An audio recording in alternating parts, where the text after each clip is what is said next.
Welcome to Penrose Learning, where we make understanding easy. You start by locking the scope and gathering sources. This prevents rework. Map stakeholders to deliverables and confirm data ownership so access is ready.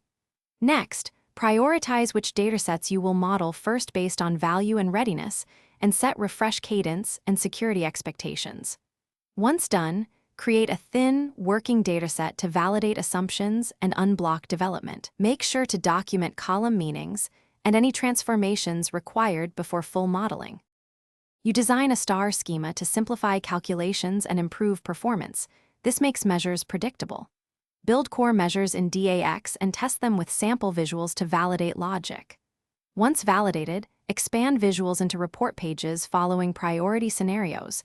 Start with executive KPIs, then operational views. During this middle phase, iterate quickly. Share prototypes, collect feedback, and refine filters and interactivity. Make sure to optimize queries and incremental refresh, so reports stay responsive as data grows.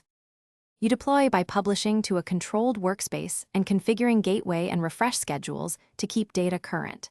Then apply row-level security and package reports into an app for distribution. Provide a short user guide and training session so adopters know how to interact. Monitor refresh logs and usage metrics to catch slow queries. If refresh fails, check gateway connection, credentials, and recent schema changes first.